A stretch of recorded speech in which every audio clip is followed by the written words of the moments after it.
Good morning friends, আশা করছি তোমরা সকলে ভালো আছো। ওয়েলকাম টু অপুর জগৎ। আমি আমাদের পুরী ভ্রমণের তৃতীয় পর্ব নিয়ে তোমাদের সাথে হাজির হলাম, তোমাদের সামনে হাজির হলাম। তো এখন দেখতেই পাচ্ছ আমি ইনফিউজার দিয়ে চা বানাচ্ছি। তো চাটা বানিয়ে তারপরে আমরা আবার একটু আজকে সাইট সিনে যাওয়ার কথা হচ্ছে। তো দেখা যাক কতটা কি হয়। তো তাড়াতাড়ি চলো আগে চাটা খেয়ে নিই, গরম গরম চা। তো দেখো এখানে ছেলের ভাত বসিয়ে দিয়েছি, ভাত আলু সেদ্ধ ডিম সেদ্ধ বসিয়ে দিয়েছি। ওর খাবারটা করে তারপরে আমরা বেরোবো, মানে ওকে খাইয়ে নিয়ে বেরোবো আর কি। এই দেখো আলু সেদ্ধ ডিম সেদ্ধ বসিয়ে দিয়েছি, বাস হয়েই এসছে। এবার ওকে তাড়াতাড়ি করে খাইয়ে আমরা বেরোবো, কেননা বাইরের দিকে যেহেতু আমরা আজকে সাইট সিনে বেরোচ্ছি, তো বাইরে তো হোটেলে ওকে খাওয়াতে পারবো না। আমরা খেয়ে নিতে পারবো কিন্তু বাচ্চাকে তো আর খাওয়ানো যায় না। বাচ্চা থাকলে তো জানোই এই সব মাল্টি কুকার ক্যারি করতেই হয়। তো চলো তাড়াতাড়ি ওকে তাড়াতাড়ি করে তাড়াতাড়ি খাইয়ে নিই। খাইয়ে আমরা একটুখানি ওই নন্দনকানন কোনারক এসব যাওয়ার খুব ইচ্ছা আছে। তো চলো যা যা এখন বসে বসে দেখো এই যে মোবাইল দেখছি, না হলে চুপ করে বসিয়ে রাখা যাচ্ছে না, খুব বদমাইশি করছিল। তো চলো তাড়াতাড়ি ওকে খাইয়ে নিই। খাইয়ে আমরা আবার বেরোবো। আমাদের চানটান মোটামুটি কমপ্লিট হয়ে গেছে, শুধু ওকে খাওয়াবো, তারপরে আমরা আবার বেরিয়ে পড়বো।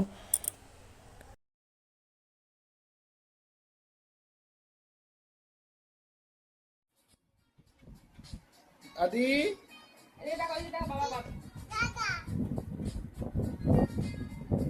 এই যে ওকে এখন খাওয়াচ্ছি, আলু সেদ্ধ ডিম সেদ্ধ দিয়ে দিয়েছি।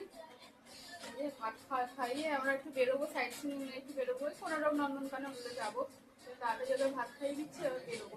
গাড়ি আমাদের ঠিক করা হয়ে গেছে, গাড়ি চলে আসবে একটু কিছুক্ষণ পরই। খাইয়ে ওকে রেডি করে বেরোবো আমরা। তো চলো তোমরা পরে কথা বলছি তোমাদের সাথে। খাইয়ে নিই ওকে আগে। এনে এনে খেয়ে নে, ওট ওট মুখটা দল।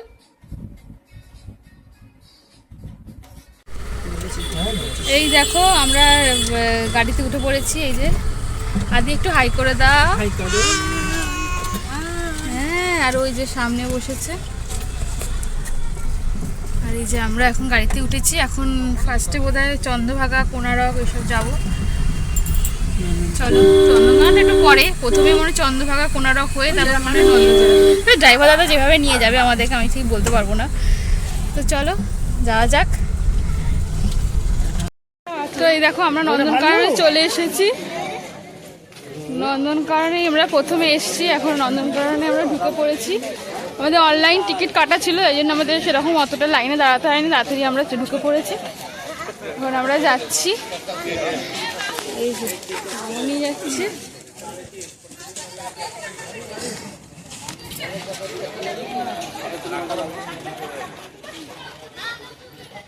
চলো যাওয়া যাক। ছেলেকে নিয়ে আমাদের ফার্স্ট জঙ্গল সাফারি এর এক্সপিরিয়েন্সটা একটু অন্য রকমের, কারণ ওকে সব কিছু দেখানো, ওকে সব কিছু চেনানো। জীবনে আমরা এরপর আমরা হয়তো আরও, ও যখন বড় হবে আমরা অনেক জায়গায় জঙ্গল সাফারি করব হয়তো সবাই একসাথে, কিন্তু তখনের এক্সপিরিয়েন্সটা এখন ওকে ছোটোবেলায় যে দেখানো, মানে প্রথম যে জঙ্গল সাফারি এক্সপিরিয়েন্স, সেটা একটা অন্য রকমের। এইগুলো হচ্ছে স্মৃতির পাতায় তোলা থাকলো। তো এই ব্লগগুলি হচ্ছে যে এক একটা আমার ডায়েরির পাতা। তো ডায়েরিটা তো এখন আমার আর লেখা হয় না, আগে খুব ডায়েরি লিখতাম, তো এখন তো ডায়েরি লেখা হয় না, সেই জন্য এই ব্লগটাই আমার ডায়েরির পাতা হয়ে গেছে। এই ডায়েরির পাতা এগুলো তোলা রইল, কেননা ও ছেলেকে নিয়ে প্রথম সব কিছু অ্যানিমেল দেখানো, কোনটা কি চেনানো, সেইটা এক্সপিরিয়েন্সটা সত্যিই অন্যরকম। খুব ভালো লাগলো। ও যখন বড় হবে তখন এই ব্লগটা দেখবে, তখন ও ও খুব মজা পাবে, আমরাও খুব, মানে আমাদের এই স্মৃতিটাকে আমরা তুলে রাখতে পারবো। তো চলো, আমার ছেলের সাথে সাথে তোমরাও একটু আমাদের সাথে জঙ্গল সাফারি করে নাও। তাও এখানে হচ্ছে যে আমাদের অনেক রকমের স্নেক দেখাচ্ছিল, স্নেক মানে গোসাপ, বিভিন্ন ধরনের সাপ, পাইথন, এসব অন্যরকম অনেক রকমের তো সাপ আছে, সেগুলি দেখাচ্ছিল এখানে। তো চলো তোমরাও আমাদের সাথে সাথে এনজয় করো, আমার ছেলের সাথে সাথে এনজয় করো। ও তো খুব এনজয় করেছে, খুবই মজা পেয়েছে। ও যখন বড় হবে এই ব্লগটা দেখবে তখনই খুবই আনন্দ পাবে।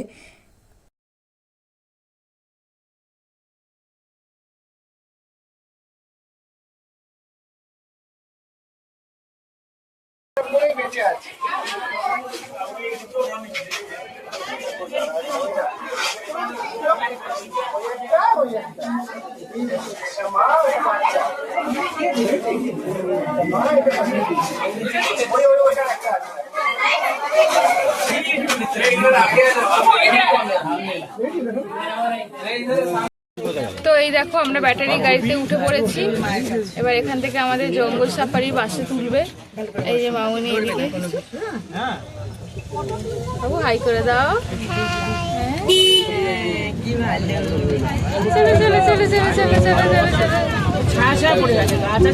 এই দেখো আমরা এবার বাসে উঠবো, জঙ্গল সাফারির বাসে। সেকেন্ড ব্যাটারি কার হয়ে গেল, এবার আমরা জঙ্গল সাফারির বাসে উঠবো। ওই সব বাস দাঁড়িয়ে আছে।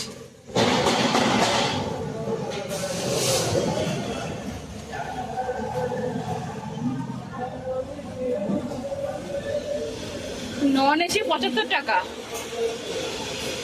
আর এসি বোধহয় 120 টাকা। আমাদের এসি বাস বুক করা হয়েছিল, এসি বাসের মধ্যে করে আমরা জঙ্গল সাফারিটা করব। তো চলো, ওই দেখো আমাদের টিকিট দিচ্ছে, মানে সিটের তো নাম্বারিং টিকিট দেয় আমাদের বাস সাফারিতে, সেটাই দিচ্ছে। আমরা এবার উঠে পড়েছি, উঠে আমাদের এবার সিট নাম্বার অনুযায়ী বসে পড়বো সিটে। তবে একটু পিছনের দিকে দিয়েছিল বলে একটুখানি কষ্ট হয়েছিল, বাসটা একটুখানি চেয়ে হচ্ছিলো, আসলে একটু দেরি করে হয়ে গেছে টিকিট কাটা, তো তাই জন্য।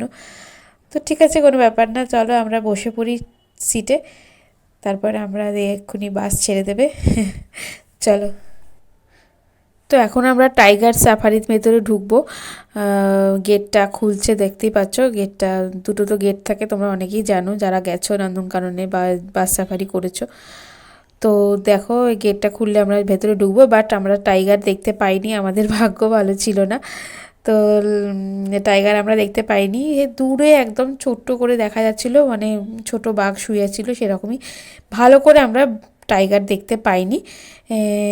তো চলো, কি আর করা যাবে, অন্য সাফারিটা দেখি, চলো।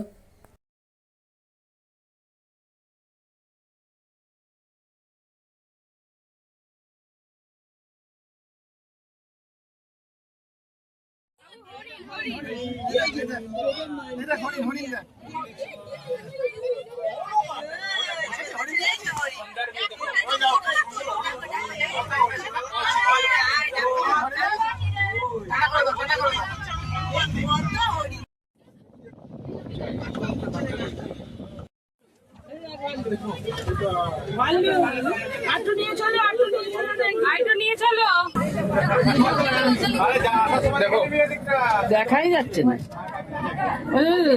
কালো তো।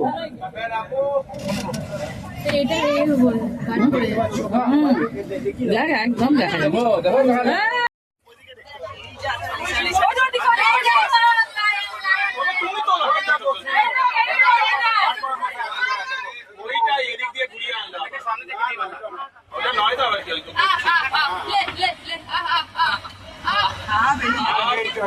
বসে পড়লো ওখানে।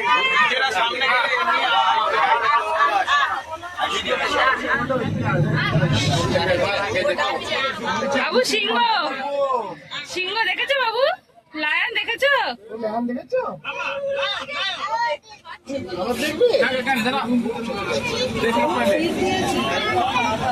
ওখানে বসে পড়েছে। একটা শুয়ে আছে,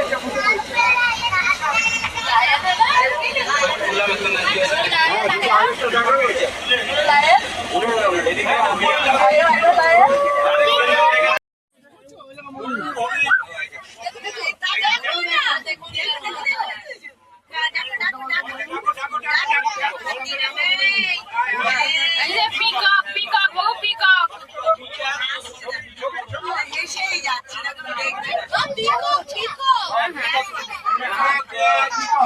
ও পিকক দেখেছো? আর ডিয়ার দেখেছো? ডিয়ার ডিয়ার গুলো চলে যাচ্ছে, দেখো দূর দূরে চলে গেল।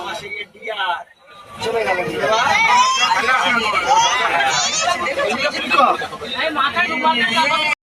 জঙ্গলে যাচ্ছি।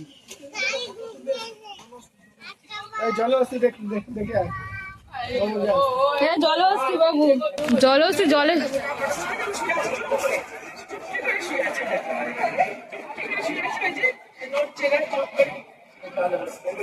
বাবু জল হচ্ছে, হিপোপটেমাস, হিপোপটেমাস।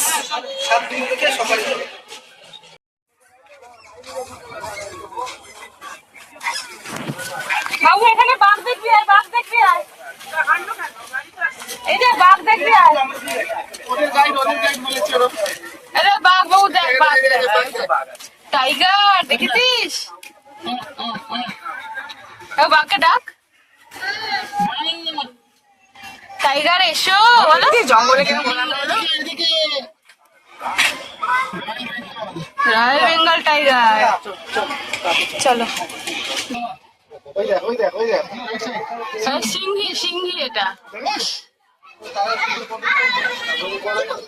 জুম করেছি, দেখেছি জুম করে। সাদা বাঘ, অনেক সাদা বাঘ।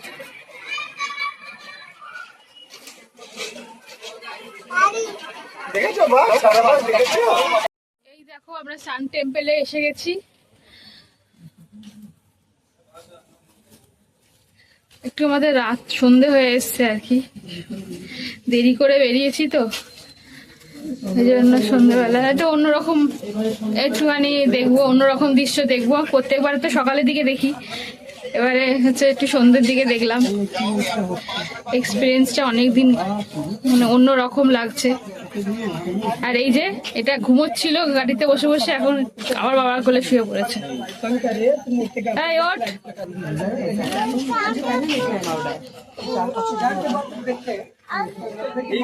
আমাদের অনলাইন টিকিট করা ছিল, তাই জন্য আমাদের অসুবিধা হয়নি, সেরকম টিকিট কাটতে লাইনে দাঁড়াতে হয়নি।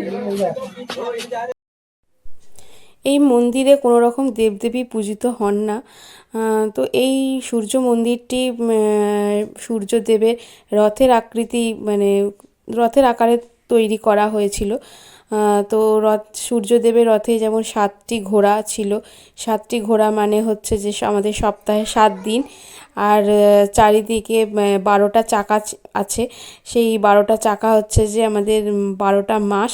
এই চক্রের থেকে আমাদের সূর্যের আলো যেভাবে পড়ে সেই হিসাবে আমাদের দিক মানে সময় নির্ধারণ করা হয়। আগেকার যুগের মানে নাবিকরা এই এই চক্র দেখেই ওনারা সময় নির্ধারণ করতেন, বাণিজ্য করতে যেতেন সমুদ্রে। তো পূর্ণিমার চাঁদের এই আলোকিত হওয়া সান টেম্পল তো আমার খুবই ভালো লেগেছে। আসলে সবসময় আমাদের সকালের দিকেই যাওয়া হয়, এবারই আমাদের আনফর্চুনেটলি সন্ধ্যের দিক হয়ে গেছে। আমরা প্রথমে নন্দনকানন যেহেতু গেছিলাম, তো তাই জন্য এখানে আসতে একটু সন্ধে হয়ে গেছে। তো এই ফিলিংসটা একটু অন্য রকম হচ্ছিলো, এই এক্সপিরিয়েন্সটা অন্য রকমের, খুবই ভালো লাগছিল। পূর্ণিমার চাঁদে আলোকিত হওয়া এই সান টেম্পল আমাদের খুবই ভালো লেগেছে। তো তোমাদের কেমন লেগেছে অবশ্যই কমেন্ট করে জানিও। আমার তো খুব ভালো লেগেছে, আমার ছেলেও খুব ভালো এনজয় করেছে, আমরা সবাই খুব ভালো এনজয় করেছি।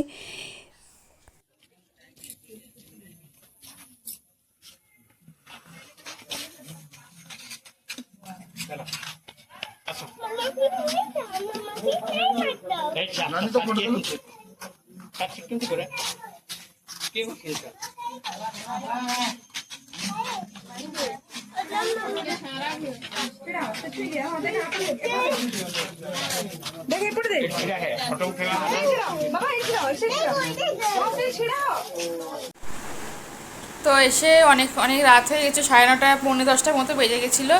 বাড়িতে এসে ওর জন্য খাবার করলাম, খিচুড়ি করলাম, তাড়াতাড়ি করে ওকে খাইয়ে দিয়েছি। এখন এই যে বসে বসে এখন করছে, বদমাইশি করছে। এই যে কি খাচ্ছিস তুই এখন? ছানা পোড়া খাচ্ছিস? ওই যে বাবা রুটি ছানা পোড়া খাচ্ছে, আমরা সবাই খাচ্ছি, ও সেখান থেকে খাবে। রুটি ছানা পোড়া খাবো, ছানা পোড়া খাবো, এসব করছে। তো চলো আজকের মতো গুড নাইট, আবার পরবর্তী একটা ব্লগে তোমাদের সাথে দেখা হচ্ছে।